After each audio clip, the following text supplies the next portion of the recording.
बिस्मिल्लाहिर्रहमानिर्रहीम। अस्सलाम वालेकुम नाज़रीन, live with doctor Shahid Masood के साथ मैं हूं नाइला अली। नाज़रीन, army chief general Asim Munir साहब ने एक तकरीब से खिताब करते हुए आज कहा कि बाज़ अनासिर ने अवाम और फ़ौज के मुक़द्दम रिश्ते पर वार करने की मज़मूम कोशिश की, जिसको तहम्मुल और समझदारी से नाकाम बनाया गया। जबकि इंसदाद दहशतगर्दी की अदालत ने परवेज़ इलाही साहब को 2 रोज़ा जिस्मानी रिमांड पर पुलिस के हवाले कर दिया है। दूसरी जानिब वज़ीर तवानाई मोहम्मद अली साहब ने कहा है कि चोरी ख़त्म होने और बिल अदा करने तक आवाम को सस्ती बिजली नहीं मिलेगी। इस समेत दिन भर जो मौज़ूआत रहे उन पर बात करेंगे। हमारे साथ स्टूडियो में मौजूद है डॉक्टर शाहिद मसूद। अस्सलाम वालेकुम डॉक्टर साहब। वालेकुम जी। आपको डॉक्टर साहब, आप चंद रोज़ से ये बात बारहा कह चुके हैं कि मुल्क में एहतसाब का अमल शुरू होने जा रहा है और कड़ा एहतसाब होगा, तो क्या ये अमल अब शुरू हो चुका है या शुरू होने वाला है? देखें, सबसे पहले तो जी आज 6 सितंबर है और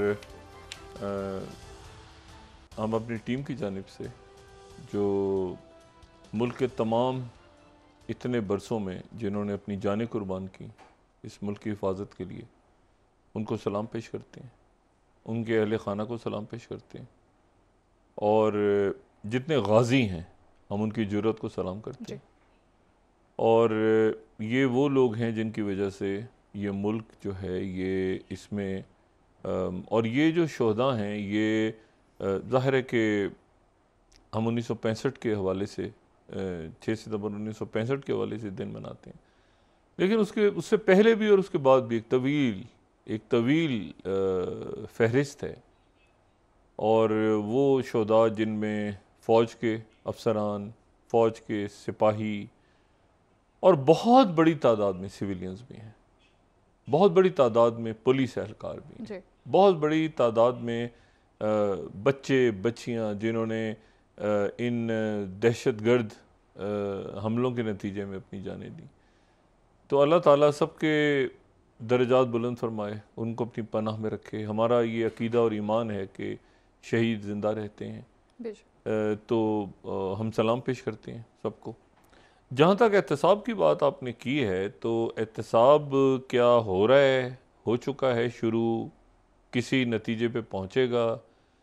मियाँ शाहिद साहब को एक बार फिर हम उनको तंग करते हैं और उनसे पूछते हैं कि उन्होंने कहा था कि एहतसाब शुरू होने वाला है, तो क्या शुरू हो गया है, हो रहा है? रास्ते में कहीं पेट्रोल महंगा होने के बायस उसकी गाड़ी नहीं चल पा रही, क्या हुआ है? मियाँ शाहिद साहब अस्सलाम वालेकुम। वालेकुम अस्सलाम डॉक्टर साहब। मियाँ साहब, एहतसाब का किस्सा कहाँ तक पहुँचा? डॉक्टर साहब, एहतसाब का किस्सा जो है वो चल पड़ा है और एहतसाब का जो गाड़ी जो आप कह रहे हैं कि पेट्रोल की वजह से शायद महंगा है, वो कहीं बंद तो नहीं होगी? नहीं, पेट्रोल जो एहतसाब की गाड़ी है वो चल पड़ी है। इसकी जो है 2 पहलू हैं डॉक्टर साहब। एक पहलू ये है कि एहतसाब का वो अमल जो कि 2 दिन पहले ऑर्डर्स जो हैं वो दिए जा चुके हैं। आज आपने देखा डीजी एंटी करप्शन जो है वो भी प्रेस कॉन्फ्रेंस कर रहे थे। डीजी रेंजर्स जो हैं उनको अहकामात मिल चुके हैं। उन्होंने कराची में या पूरे मुल्क में स्मगलिंग के ख़िलाफ़, चोरी के ख़िलाफ़, करप्शन के ख़िलाफ़ जो है एहतसाब शुरू हो चुका है। एक तो कार्रवाइयाँ बाकायदा तौर पे शुरू हो चुकी हैं। दूसरा जो अमल है वो है अदालतों के ज़रिए और नैब के ज़रिए, वो आइंदा हफ्ते शुरू होने जा रहा है। अब देखें डॉक्टर साहब कि कल 7 सितंबर है, कल से लेकर 16 सितंबर तक बड़े अहम दिन हैं और इस दौरान जो है वो फैसला आना है जो कि चीफ जस्टिस कहते हैं कि मुख्तसर और स्वीट फैसला होगा। और वो जो फैसला जैसे ही आएगा, जो मैं गेस कर सकता हूँ, सब गेस कर रहे हैं कि, और जो रिमार्क्स आए जज साहबान के, वो तो यही रिमार्क्स आए कि जो नैब तरमीम हुई थी वो फ़ायदा पहुँचाने के लिए हुई थी और फ़ायदा किसी को पहुँचाना जो है वो गलत है और ये 184(3) के ज़ुमरे में आता है, जो कि इंसानी हकूक़ जो हैं उसके पामाली के ज़ुमरे में आता है कि जो लोग करप्ट अनासर जिन पर इल्ज़ाम लगे उनको अगर उनके केसेस बंद कर दिए जाएं तो उनको फ़ायदा जो होगा वो एक आम आदमी उससे मुतासर होगा, उनके हकूक़ मुतासर होंगे। तो होने ये जा रहा है डॉक्टर साहब कि जो नैब की रिपोर्ट जमा हुई है सुप्रीम कोर्ट में, उसके मुताबिक 2000 से ज़ायद केसेस जो हैं वो बंद किए गए थे नए जो एक्ट आया है उसके तहत, जिसमें 755 केसेस जो हैं वो इंक्वायरी स्टेज पर थे। बड़े बड़े नाम हैं, तमाम सियासी जमातों के जो कायदीन हैं उनके नाम हैं। मैं नाम भी साथ साथ लूँगा और साथ साथ इनकी तफसील भी बताऊँगा। डॉक्टर साहब, इसमें मियाँ नवाज शरीफ, मियाँ शहबाज शरीफ और इसमें इसहाक डार साहब, उनका भी नाम है, और इसमें आमिर महमूद कियानी जो कि PTI के सेक्रेटरी जनरल थे, उनका भी नाम है, वफाकी वजीर भी रहे हैं। खुसरो बख्तियार जो हैं उनका भी नाम है, आसिफ अली जरदारी भी हैं, मौलाना फजलुर रहमान भी हैं, फरियाल तालपुर भी हैं, और इसके अलावा ख्वाजा आसिफ भी हैं, अब्दुल अलीम ख़ान भी हैं, और राना सनाउल्ला भी हैं। और इसमें तकरीबन मेरे पास कोई फहरिस्त जो है वो 30 लोगों की है, और 30 जय्यद जो हैं वो सियासतदान हैं, उनके सब के नाम जो हैं इसमें मौजूद हैं। और उनके जो केसेस थे वो 500 मिलियन से कम के थे, उनको बंद कर दिया गया। उनके केसेस जो थे वो कुछ प्रोसीजरल थे, उनको बंद कर दिया गया, जिसमें 292 केसेस जो हैं वो इन्वेस्टिगेशन की स्टेज पर ये थे। तो आपने बहुत बड़े नाम लिए सियासतदानों के, और भी इसमें सियासतदानों के नाम हैं? डॉक्टर साहब इसमें बड़े बड़े सियासतदानों के नाम हैं। सबसे ज्यादा कौन कहाँ नाम आ रहे हैं ज्यादा? देखिए सर, इसमें अकरम दुरानी साहब हैं, सलीम मांडवी वाला है, नवाब असलम रईसानी है, डॉक्टर अब्दुल मालिक बलोच हैं, सनाउल्ला जहरी हैं, और बरजीस ताहिर हैं, नवाब अली वसान हैं, शर्जील नाम मेमन हैं, अनवारुल हक काकड़ जो कि वज़ीर आज़म हैं इस वक्त, निगरान वज़ीर आज़म, उनका भी नाम जो है वो नैब के उन मुकदमात में है जो नए एक्ट के तहत उनकी इंक्वायरी स्टेज पे मुकदमा था, जिसको जो है वो बंद कर दिया गया था, इसलिए कि उसमें एक्ट में नहीं आता था। जो नया एक्ट आया है उसके तहत नैब का वो केस नहीं बनता था, इसलिए उसको बंद कर दिया गया। लेकिन अब अगर ये शिक्के उड़ जाती हैं और वो जैसे थे कि सतह पर आ जाता है वो नैब के केसेस, तो फिर ये केसेस सारे के सारे केसेस जो है शहबाज शरीफ साहब तो क्लियर है मेरा ख्याल है। नहीं डॉक्टर साहब, शहबाज शरीफ साहब क्लियर नहीं है। 1400 कनाल अराजी का केस है, जो कि सरकारी अराजी थी, उसकी अलॉटमेंट का केस है। वो केस नवाज शरीफ पर भी है और शहबाज शरीफ पर भी है। इसके अलावा चौधरी शुगर मिल जो है उसका केस जो है वो भी शरीफ बरादरान पर है, और मरियम नवाज पर है, मरियम नवाज का भी उसमें नाम है। तो ये केसेस जो हैं उनके ऊपर हैं, जो कि नए एक्ट के तहत जो है वो बंद हुए थे। सबसे ज़्यादा मुतासर अगर होंगे तो शरीफ ख़ानदान ही होगा, और सबसे ज़्यादा फ़ायदा अगर उठाया था तो शरीफ ख़ानदान ने ही इस एक्ट के तहत उठाया था। और ये अगर ये उड़ जाती हैं, जो कि नज़र आ रहा है कि उड़ जाएंगी, वो इसलिए कि जो रिमार्क्स हमने सुने, 47 इसकी समातें हुई हैं इस केस की, और इससे ज़्यादा हुई है, जिसमें अटॉर्नी जनरल ने भी अपने जो हैं वो तहरीरी तौर पर मारूज़ात जो हैं पेश की हैं। उसमें एक जो चीज़ नज़र आई हमें वो यही आई कि नैब की जो तरमीम की गई थी उसमें बहुत सी कुछ चीज़ें ठीक थी, जिसमें जो ज़मानत का मामला है या रिमांड का मामला है उस हद तक जो है ये तरमीम ठीक थी। लेकिन जो एक ज़ाती फ़ायदे उठाया जो है पहुँचाया गया वो जो है वो गलत थी। आप देखें डॉक्टर साहब कि उसमें जो जस्टिस मंसूर अली शाह थे, उन्होंने भी ये कहा कि जो केसेस जो करप्शन है उसकी हिमायत नहीं की जा सकती, और जो करप्शन होती है उसको जो है वो नहीं, उनका इख्तिलाफ किस बात पे रहा है? वो मेरा ख्याल है बेंच के हवाले से रहा है, वो जो प्रोसीजर बिल था उसके हवाले से रहा है, लेकिन करप्शन को तो कोई फेवर नहीं कर मेरा ख्याल किया किसी ने भी। डॉक्टर साहब, तीनों जज साहबान जो थे, जिसमें चीफ जस्टिस भी शामिल हैं, उनमें से किसी के भी रिमार्क्स ऐसे नहीं आए कि जिसमें यह कहा गया हो कि ये जो तरमीम की गई थी ये इसलिए की गई थी कि करप्ट लोगों को फ़ायदा पहुंचाया जा रहा था, तो कोई मसला नहीं है, तो इसमें कोई मजायका नहीं है। लेकिन सब की तरफ से ये रिमार्क्स आए थे करप्शन पर कोई कंप्रोमाइज़ नहीं होगा और ना किया जाना चाहिए।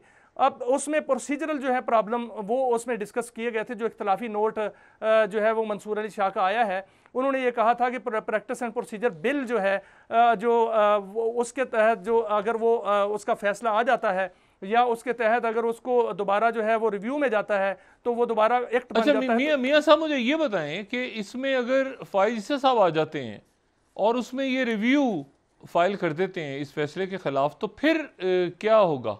डॉक्टर साहब देखें, 2-1 का फैसला अगर आता है तो फिर उसके बाद चीफ जस्टिस उमर अता बंदयाल तो रिटायर हो जाएंगे, और अगर रिव्यू आता है उसमें और उसमें नजर सानी की दरखास्त आती है तो 3 रुकनी बेंच बनेगा, या बेंच अगर 3 रुकनी नहीं बनता तो 5 रुकनी बनेगा। वैसे तो 3 रुकनी ही बनेगा। अगर 3 रुकनी बेंच में काजी फायज इस्सा एज ए चीफ जस्टिस बैठते हैं तो फिर क्या काजी फायज इस्सा जो है उनकी हिस्ट्री तो जो है दरख्शां है, वो तो कहते हैं कि करप्शन पर नो कंप्रोमाइज़, वो तो ज़ीरो टॉलरेंस पे जो है यकीन रखते हैं। वो भी जो फैसला जो है नजर सानी इसी तरह उठती हुई नज़र आएगी, लेकिन उस पर बहस ज़रूर होगी और उस पर जो है वो दलाइल ज़रूर दिए जाएंगे। अब देखना यह है कि दलाइल किस तरह के होते हैं, वो दलाइल के में कायल कर सकते हैं या नहीं। लेकिन लग यही रहा है कि नैब जो है वो एक्टिव हो चुकी है। नैब ने तमाम तर केसेस जो हैं वो सुप्रीम कोर्ट के हवाले कर दिए हैं। अच्छा, सियासतदानों के अलावा और नाम भी हैं? क्या है, कितने नाम है टोटल, क्या है? डॉक्टर साहब उसमें 2000 से जायद जो हैं केसेस हैं, और इसमें 89 केसेस जो हैं वो धोखाधड़ी के हैं, 213 केसेस जो हैं सेक्शन 9 पे तहत जो हैं वो आते हैं, 163 केसेस जो हैं वो आमदन से ज़ायद असासों के हैं।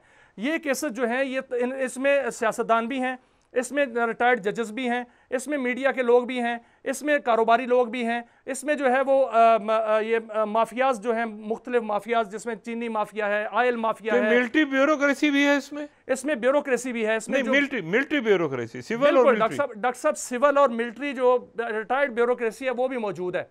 और अगर इसमें कोई हाजिर सर्विस सिविल ब्यूरोक्रेसी में कोई अफसर पाया गया तो वो भी होगा। आपने देखा रिंग रोड का जो एक चला था स्कैंडल, वो उस तरह के अगर कोई ऐसे स्कैंडल जो है सामने आ जाते हैं और वो केसेस उसमें होते हैं तो वो भी जो है ऑन हो जाएंगे और वो केसेस भी सुने जाएंगे, क्योंकि अब नैब जो है वो इन केसेस को, अगर ये फैसला आ जाता है और ये तरमीम उड़ जाती हैं तो नैब एक्टिव होकर इन केसेस को सुनेगा और इन केसेस पर अमल दरामद करेगा। और जो मेरी खबरें हैं या इतलात हैं वो ये हैं कि अगर ये उड़ जाती हैं तो फौरी तौर पर नैब का शिकंजा जो है वो बड़ा सख्त है और तैयार है। वो फौरी तौर पर नैब का शिकंजा उन लोगों की गर्दनों पर जाएगा जिन्होंने करप्शन की है।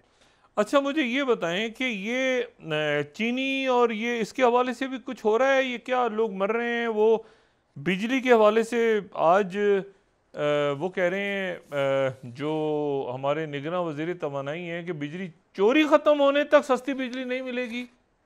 डॉक्टर साहब जी डॉक्टर साहब इसका मतलब है कि बिजली, इसका मतलब है कि बिजली सस्ती नहीं होगी, क्योंकि आप देखें 90 की दिहाई के बाद अब तक जो है पाकिस्तान को दो किस्म की दहशतगर्दी का सामना है। एक है दहशतगर्दी जो कि हम उस पर फाटा में और दीगर इलाकों में जो है वो हमारी हार्ड कोर टेररिज्म है, बिल्कुल उसको जो है निपट रही हैं। दूसरी दहशतगर्दी है मुआशी दहशतगर्दी। सबसे बड़ा जो नुकसान पाकिस्तान को पहुंचाया है वो मुआशी दहशतगर्दी और मुआशी दहशतगर्दों ने पहुंचाया है। अब हर शोबे में मुआशी दहशतगर्द मौजूद है।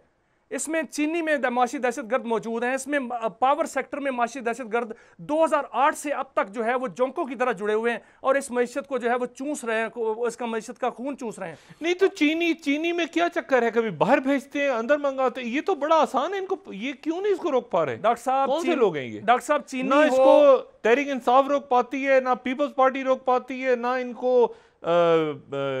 ये 13 जमातें रोक पाती हैं। ये क्या मामला है? डॉक्टर साहब कैसे रोक पाएं कि वो तमाम जमातों के लोग इसमें मौजूद हैं। वो जो माशी दहशतगर्दी है उसमें इन तमाम जमातों के लोग मौजूद हैं। आप देखें पावर सेक्टर देख लें, ये लोग मौजूद हैं। चीनी का सेक्टर देख लें, ये लोग मौजूद हैं। पेट्रोलियम सेक्टर का देख लें, ये लोग मौजूद हैं। और अगर आप डॉलर सेक्टर देख लें तो ये लोग मौजूद हैं। अब मैं आपको डॉक्टर साहब बताता हूँ कि शुगर मिल्स 87 शुगर मिल्स हैं।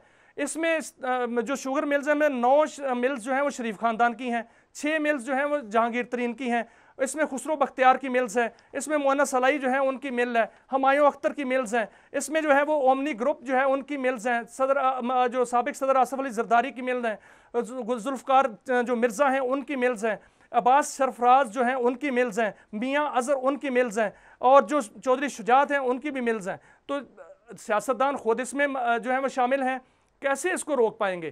क्योंकि जो माशी दहशतगर्दी है इसमें सियासतदानों का बहुत बड़ा हिस्सा है और इसमें अच्छा आईपीपीज में भी ऐसे ही है, वही लोग बैठे हैं। डॉक्टर साहब आईपीपीज की रिपोर्ट खोल के देख लें, आप देखें कि पीटीआई का दौर था तो नदीम बाबर थे, उससे पहले जो दौर था उसमें बहुत से बड़े बड़े ब्यूरोक्रेट और बड़े बड़े सियासतदान थे, उससे पीपल्स पार्टी का दौर था तो वो सुप्रीम कोर्ट में मुकदमात चले और सुप्रीम कोर्ट में जो है वो मुकदमात बाकायदा तौर पे जो है वो रेंटल पर चले थे।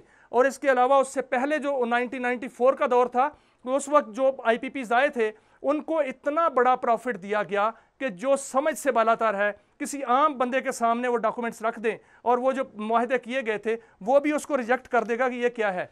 तो इनके खिलाफ मतलब जाहिर है नाम आने शुरू हो गए तो शिकंजा आपको लगता है कि, लेकिन इससे पहले लोग थोड़ा सा कहते हैं कि इससे पहले वो छुट के आ जाते हैं लोग, मतलब अदालतें रिलीज दे देती हैं। अभी भी आप देखें ना ये स्टे लिया हुआ है, एक ही जज जो हैं वो पंजाब के शायद उनसे स्टे लिया हुआ है सबने, तो ये तो छुट के आ जाते हैं दोबारा, कुछ नहीं होता इस मुल्क में। ये भी तो तासुर है। डॉक्टर साहब अब वक्त गुजर चुका है, अब वो वक्त गुजर चुका है कि एक एहतसाब का एक अमल चलता था और वो अमल जो है वो उसको बनौटी कहा जाए या एक सियासी अमल कहा जाए और वो ख़त्म हो जाता था। ये लोग जो हैं वो अपने अपने प्रोफाइल बना के जेलों में जाके वापस आ जाते थे और अवाम के सामने कहते थे कि हम बिल्कुल सुरखरू हो गए, और वो ब्यूरोक्रेसी जो कि जेलों में जाती थी वो आराम से बाहर निकल जाते थे और अपने अय्याशियों में लग जाते थे। उन्होंने जो कमाया था वो अपना जो है वो बाहर ले जाते थे मुल्क से, लेकिन अब नहीं है। अब ये सारे लोग जो माशी दहशतगर्द हैं वो पकड़े जाएंगे। ये आपको लगता है जो आर्मी चीफ ने बात की है उसके बाद ये सारा स्टार्ट हो रहा है?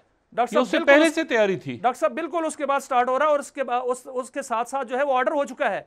ये नहीं है कि सिर्फ बातें हुई हैं, बाकायदा ऑर्डर हो चुका है कि इन लोगों को पकड़ा जाए, और ये लोगों का सारा इस हवाले से होमवर्क तैयार है।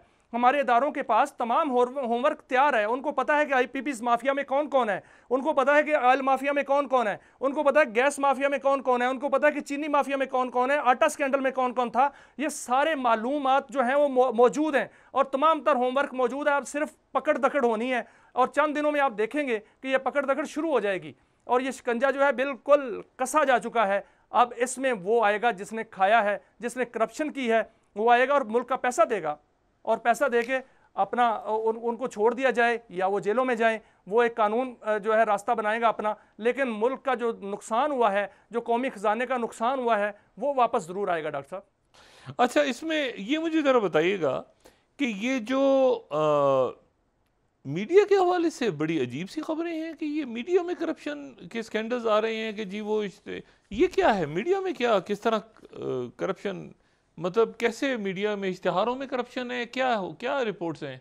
डॉक्टर साहब देखें, ये 2008 से काम जारी है और अब तक जारी है, और ये जो पिछले 18 माह 16 माह गुजरे हैं उसमें तो रिकॉर्ड टूट गए, और उससे पहले जो है वो भी जो है वो बिला इम्तियाज़ जो है वो इसमें करप्शन की गई। और आज जो रिपोर्ट सेनेट की कमेटी में दाखिल हुई है उसमें यह कहा गया है कि 1 मार्च 2022 से लेकर अगस्त 2023 तक 9 अरब 61 करोड़ रुपए के इश्तहार जो हैं वो दिए गए हैं, और वो इश्तहार जो हैं वो मनपसंद दिए गए हैं, क्योंकि मैं इस चीज़ का यानी शाहिद हूँ। हमें तो नहीं मिला, हम भी तो मीडिया ऑर्गेनाइजेशन है, दीगर भी मीडिया ऑर्गेनाइजेशंस हैं, उनको तो नहीं मिले, पता नहीं किसको मिले हैं। 9 अरब रुपए के इश्तहार, प्रिंट मीडिया को 3 अरब रुपए के इश्तहार, इलेक्ट्रॉनिक मीडिया को 4 अरब रुपए के इश्तहार, डिजिटल मीडिया को डॉक्टर साहब 1 अरब रुपए के इश्तहार, और वजारत इत्तलात जो है उसने 6 अरब रुपए के इश्तहार। ये सरकारी खजाने से मिले 1 अरब के इश्तहार? डॉक्टर साहब वो तो वैसे डिजिटल मीडिया डॉक्टर साहब वजारत इत्तलात ने 6 अरब रुपए के इश्तहार जो हैं वो सरकारी खजाने से दिए हैं, और जो महकमों के इश्तहार हैं वो 3 अरब रुपए के हैं।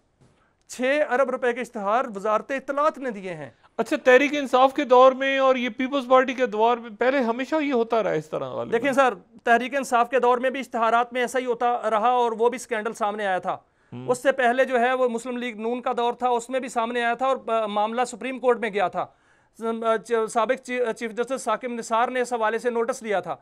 उससे पहले पीपल्स पार्टी का दौर था, उसमें भी ये स्कैंडल उठा था, और ये मामला भी उस वक्त अदालतों तक गया था। ये तो हर दौर में रहा है, और हर दौर में जो है वो मीडिया जो वजारत इत्तलात हैं उनके जो इश्तहारात के मद में जो लूट मार है वो भी सामने आती रही है। लेकिन इस वक्त जो है वो बिल्कुल अखीर हो गई है कि 9 अरब 61 करोड़ रुपए के उस वक्त इश्तहार दिए गए जब मुल्क के पास पैसा ही नहीं था, मुल्क के पास एक डॉलर नहीं था। एक डॉलर के लिए हम जो है वो मुल्कों का और IMF का आगे हाथ फैला रहे थे, और लेकिन 9 अरब रुपए के इश्तहार जो हैं वो बांटे जा रहे थे। अच्छा मियां साहब, ये बताएं कि ये जो अभी इस वक्त चल रहा है सेटअप, इसमें ये कोई फाल नहीं हुआ? आगे तो आर्मी ने बढ़ के थामा है इसको, आर्मी चीफ ने, तो वो केयर टेकर सेटअप क्यों पीछे रह गया है? क्या हुआ है? वो मतलब परेशान है, डर रहे हैं, कोई कॉन्फिडेंट नहीं है, क्या चक्कर है? डॉक्टर साहब आज देखें, आज सारी मुलाकात तो शमशाद अख्तर साहिबा और वजीर आजम साहब भी कर सकते थे ये, और इतनी श्योरिटी दिलवा सकते थे, इतनी अथॉरिटी है उनके पास। क्या सिलसिला है? वो क्यों परेशान हाल है?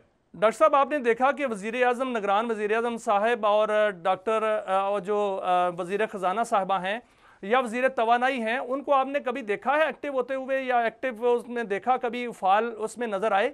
वो तो फाल नज़र नहीं आए। ना वो माशी प्लान दे सके हैं, ना वो बिजली के बिलों में रिलीफ का प्लान दे सके हैं, ना वो ताजरों को कोई रिलीफ दे सके हैं। तो फिर आर्मी ने तो अपना स्टेप लेना था, फिर कौन होगा जो आगे कदम बढ़ाएगा? तो फिर आर्मी चीफ ने कदम बढ़ाया और उन्होंने ताजरों से मुलाकात की और वहां उन्होंने मीटिंग करके उनको कायल भी किया, और ताजर उनसे कायल हुए, वो उनसे कायल हुए, और उन्होंने वहां पर जो है ताजरों के मसाइल हल करने के लिए, मुल्की मईशत के मसाइल हल करने के लिए ऑर्डर्स भी दे दिया, और करप्शन को दूर करने के लिए सिस्टम जो जिसको कहा जाता है सिंध में, उसको तोड़ने के लिए उन्होंने अहकाम दिए। यहां तो वजीर तवानाई आज प्रेस कॉन्फ्रेंस करते हैं और वो कहते हैं कि बिजली के बिल उस वक्त तक देने पड़ेंगे जब तक बिजली चोरी नहीं रुकती। 2008 से लेकर अब तक मैंने तो देखा है बिजली चोरी नहीं रुकी। राजा परवेज अशरफ ये कहते हुए चले गए कि बिजली चोरी रोकेंगे। राजा जो ख्वाजा आसिफ हैं उन्होंने भी बहुत बहुत दावे किए थे बिजली चोरी रोकेंगे, उन्होंने भी नहीं रोकी। और उसके बाद उमर अयूब साहब जो हैं उन्होंने भी बिजली चोरी रोकने के बड़े बड़े दावे किए, नहीं रुकी। और इसके बाद 16 माह जो मुसद्दिक मलिक साहब हैं उन्होंने भी बड़े बड़े दावे किए, वो तो नहीं रुकी।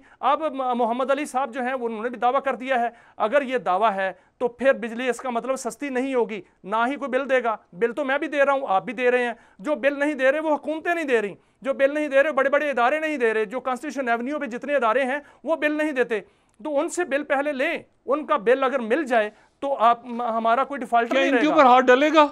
बिल्कुल डलेगा डॉक्टर साहब, हाथ डलेगा, और हाथ डलना शुरू हो गया है। डलना क्या है, हाथ डलना शुरू हो गया है। और इसमें स्मगलिंग पर सबसे पहले जो है वो कार्रवाई शुरू कर दी गई है, और उसके बाद जो है डॉलर माफिया जो है उस पर हाथ डाला जा रहा है। आईपीपी माफिया पर जो है वो जल्द ही आप देखेंगे कि हाथ डलेगा। चीनी माफिया पर जो है वो हाथ, ये डॉलर इसीलिए नीचे गया ओपन मार्केट में, लेकिन बैंक इंटर बैंक में अभी तक वो इस्तेकाम नहीं आ रहा। तो ये आपको लग रहा है कि ये उधर भी कुछ बेहतरी होगी? देखिए डॉक्टर साहब, उधर भी बेहतरी होगी। ये सारा जो है मामला, सारा जो एक पूरा एक सर्कल है, इस सर्कल को जब तक नहीं तोड़ा जाएगा तब तक जो है वो बेहतरी नहीं होगी। अब ये सर्कल तोड़ने के लिए जो है वो अमल दरामद शुरू हो चुका है।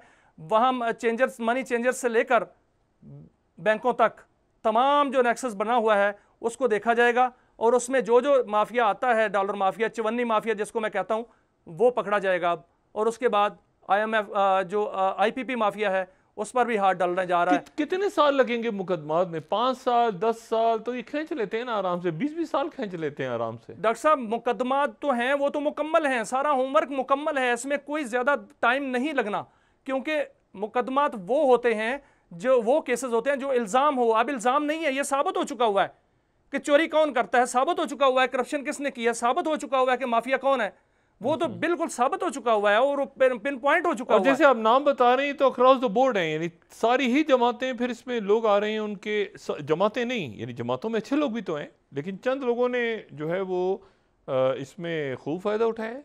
बिल्कुल डॉक्टर साहब, फ़ायदा उठाया है, और जिन्होंने फ़ायदा उठाया है वो एहतसाब के अमल से गुजरेंगे। अगर उन पर इल्ज़ाम है तो वो उसको साबित कर देंगे, अगर इल्ज़ाम नहीं है तो फिर उनको पैसा देना पड़ेगा और वो अपना भुगतना पड़ेगा। और उसमें तमाम जमातों के, सियासी जमातों के लोग हैं, उसमें हर तबके के लोग हैं, उसमें पाकिस्तान की ब्यूरोक्रेसी जो है वो उसके लोग हैं, मिलिट्री ब्यूरोक्रेसी जो रिटायर्ड है उसके लोग हैं, सारे लोग मौजूद हैं और उनको पिन पॉइंट हैं, सब लोगों के जो है केसेस हैं, और जो केसेस जो हैं वो ऑन होने वाले हैं, और जो उसमें सुरखरू होगा वो घर आ जाएगा, जो सुरखरू नहीं होगा वो जेल जाएगा और पैसा देगा। चले मियाँ साहब, ये नाम तो आने शुरू हुए कम से कम, यही बड़ी बात है। आपका बहुत शुक्रिया मियाँ शाहिद साहब, और आपसे इंशाल्लाह बात होती रहेगी। थैंक यू वेरी मच जी, बहुत शुक्रिया, थैंक यू। अच्छा, बड़ी तेज़ी आ गई है इसमें सर, यानी अब नाम भी आ गए सामने, और पहले तो सिर्फ नाम शायद अगान अब्बासी साहब का और जरदारी साहब और ओमनी ग्रुप साहब का आया था, ओमनी ग्रुप का आया था, लेकिन अब ये तो नाम सारी ही जमातों के नाम आने शुरू हो गए, और ये मेरे ख्याल से अगले चंद दिनों में मज़ीद नाम आ जाएंगे नैब की तरामीम के हवाले से। और दूसरी जो बात है वो 14 मई का फैसला, मियाँ शायद साहब पता नहीं मौजूद है हमारे साथ, ये चले गए, वरना मैं उनसे पूछता कि 14 मई का जो फैसला है वो क्या था, वो मैं पूछना उनसे भूल गया कि वो अदालत जी चले गए। अच्छा, अदालत उठ गई थी कह के कि डिसमिस, ये कह के अदालत उठ गई थी, तो फिर क्या हुआ? डिसमिस का भी तो कोई फैसला होना चाहिए ना। 14 मई को इंतखाबात तो नहीं हुए, लेकिन वो डिसमिस के बाद का फैसला, उसके हम मुंतज़िर हैं कि उसमें क्या आता है सामने। अच्छा, इसमें तो ये तो मुल्की मामला जो है वो तेज़ी के साथ अक्रॉस द बोर्ड एक चल पड़े हैं, और इसमें जमहूरियत अपनी जगह पे है, वो रहेगी, इलेक्शन भी होंगे। असल खूबी यही है कि इसमें जमहूरियत और इलेक्शंस और ये सारे मामला अपनी जगह रहें, और वो लोग जिनके साथ ज़्यादती हुई है आटे के साथ घुनना पिसे, और इसमें जो है वो ज़्यादती भी ना हो। और लेकिन ये है कि जिन लोगों ने अपने तरामीम के ज़रिए यानी ये कैसी बात हुई कि 50 करोड़ से कम करप्शन ही नहीं है? ये बड़ी अजीबोगरीब बात है, 50 करोड़ से कम करप्शन नहीं है, मतलब ये डेफिनेशन कैसे हुई?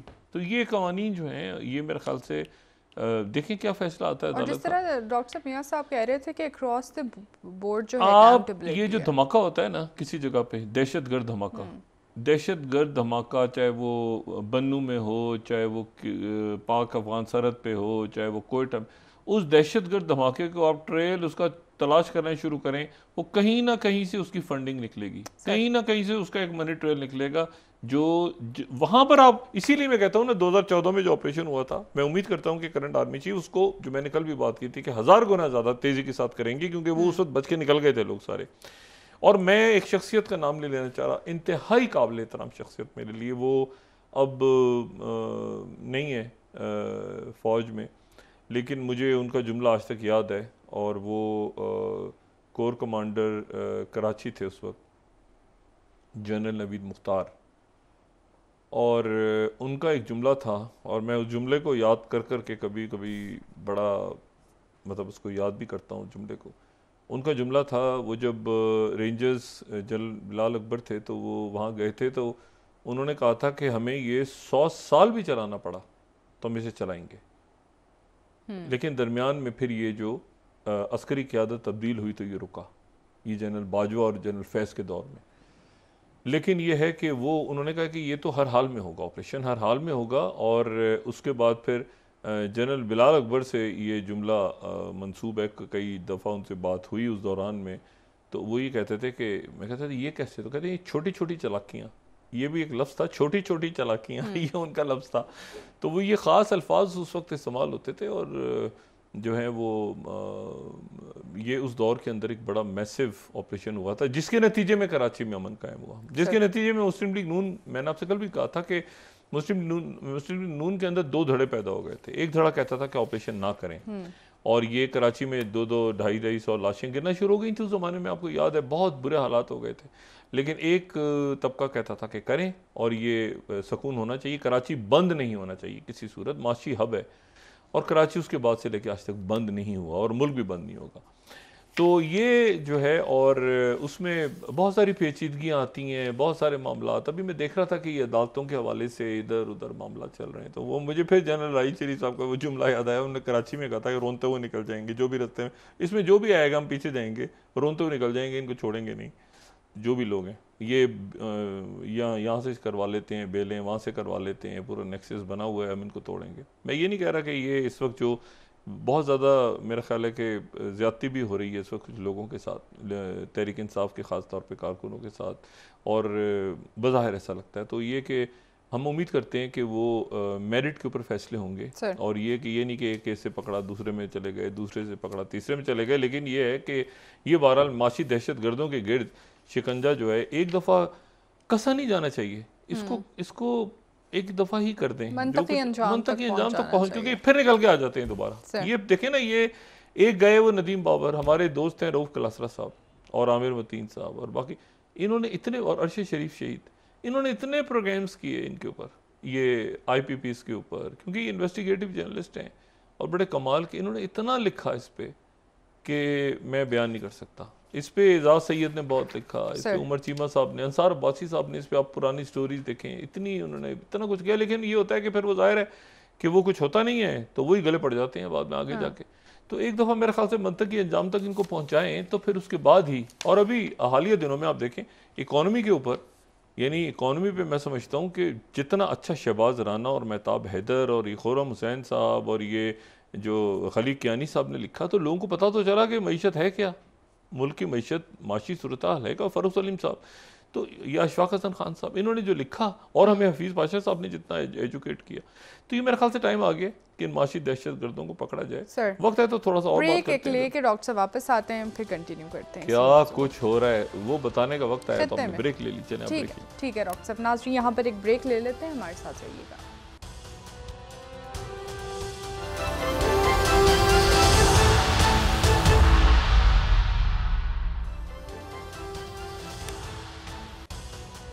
वेलकम बैक नाजरीन। जी डॉक्टर साहब, आज परवेज़ इलाही साहब को जो है वो इंसदाद दहशतगर्दी की अदालत में पेश किया गया, जिसके बाद उनको 2 रोज़ा जिस्मानी रिमांड पर पुलिस के हवाले किया गया। दौरान गुफ्तगू उन्होंने कहा कि मैं चौधरी शुजात हुसैन के अहकामात पर PTI में आया।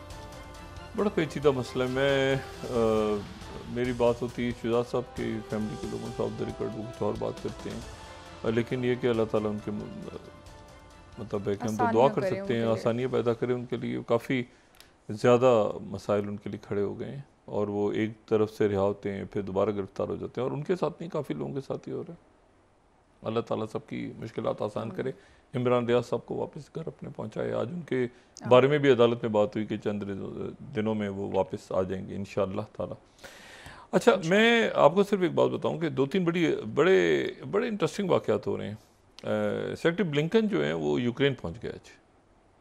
सेक्रेटरी ब्लिंकन अचानक, अच्छा उनकी जो आमद है सेक्रेटरी ब्लिंकन की, वो $1 अरब लेके पहुंचे, और 2 वाक़यात हुए हैं ना, 2 वाक़यात ऐसे हुए हैं जिन्होंने गालिबन सेक्रेटरी ब्लिंकन को ये फोर्स किया है कि वो इस वक्त फौरी तौर पे जाएं और जाके ज़रा जायज़ा लें कि वहाँ पे हो क्या रहा है, कहाँ पे क्या हो रहा है, ये यहाँ पे यूक्रेन में क्या होने जा रहा है। क्योंकि देखिए ना, बेन वेलिस जो है वो रिज़ाइन कर गए।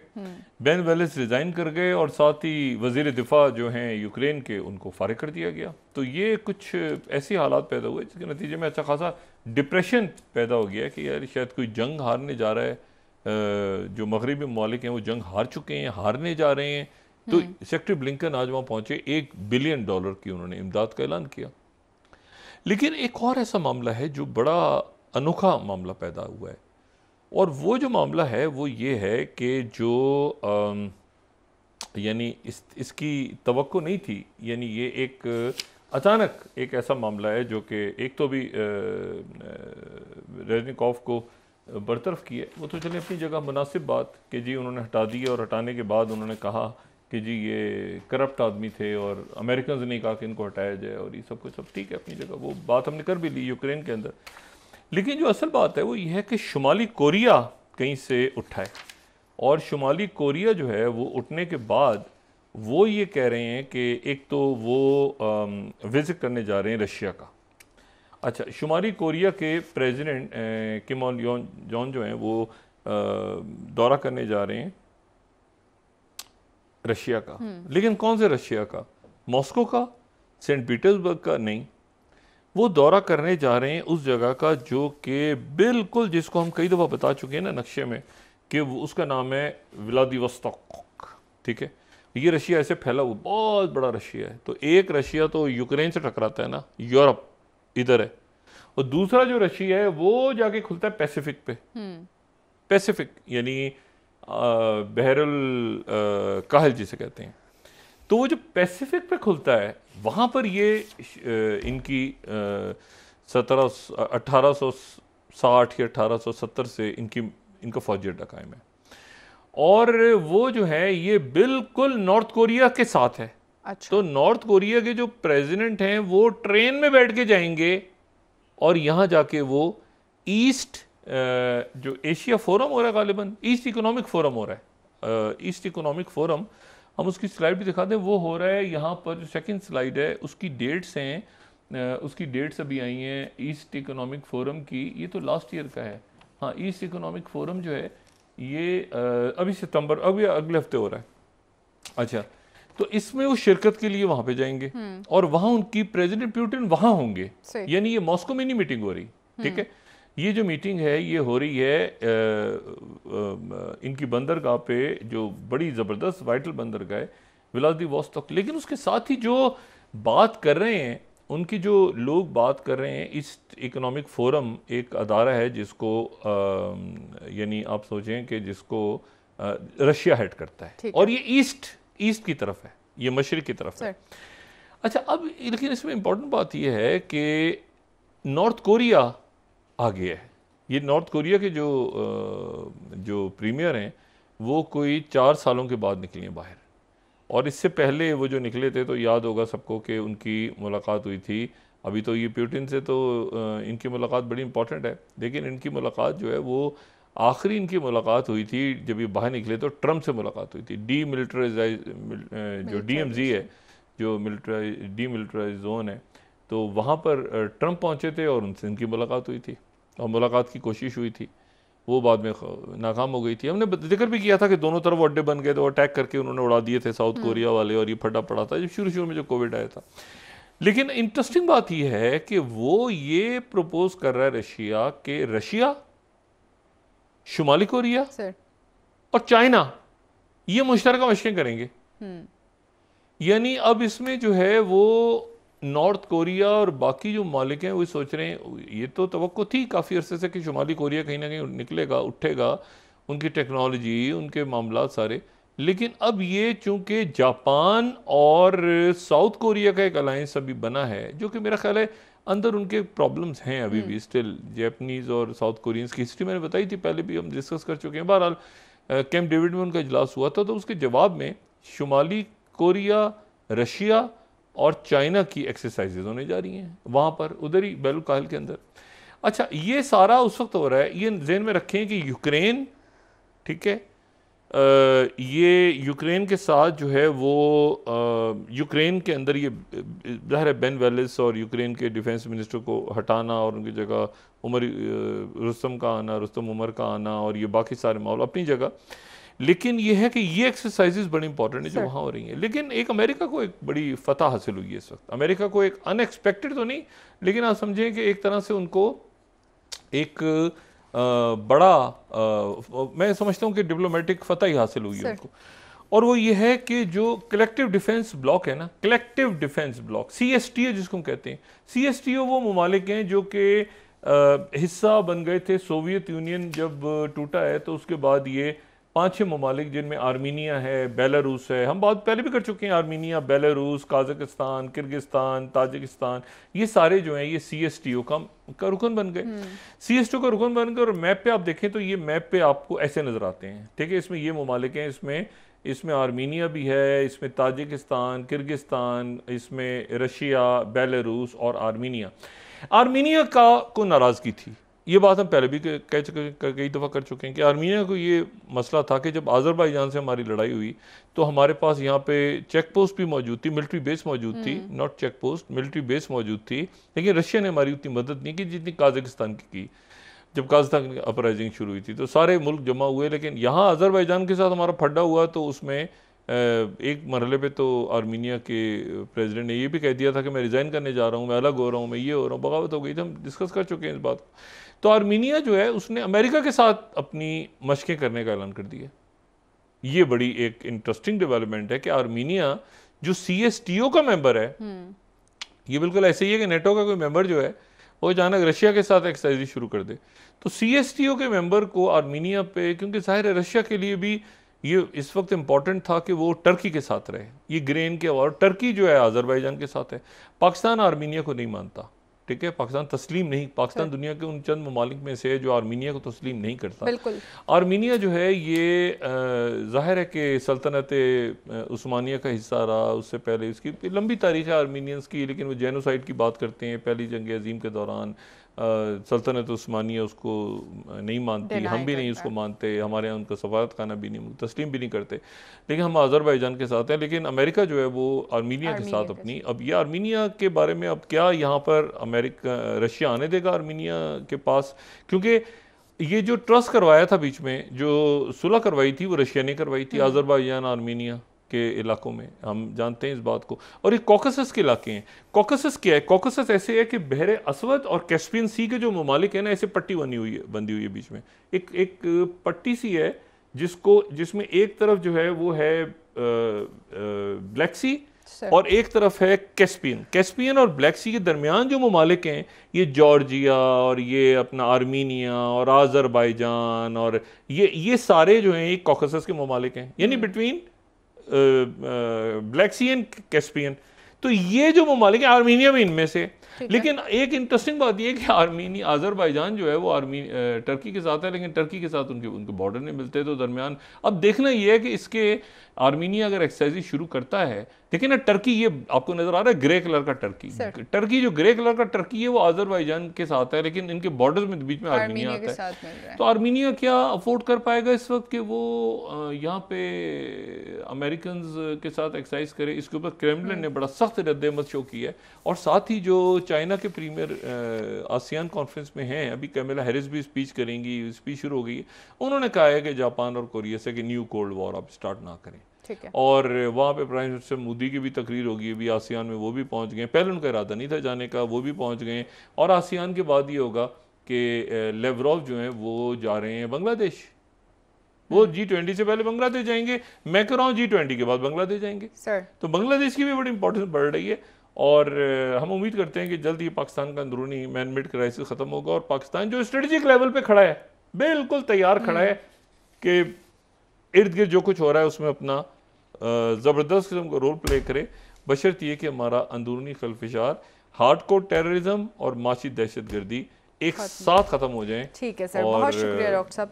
प्रोग्राम का वक्त खत्म हो रहा है नाज़रीन, कल इंशाल्लाह दोबारा आपसे मुलाकात होगी। मुझे नाला अली को इजाज़त दीजिए। अल्लाह हाफ़िज़ जी डॉक्टर साहब। अपने दोस्तों रिश्तेदारों के लोगों सब ख्याल रखिएगा। अल्लाह हाफ़िज़।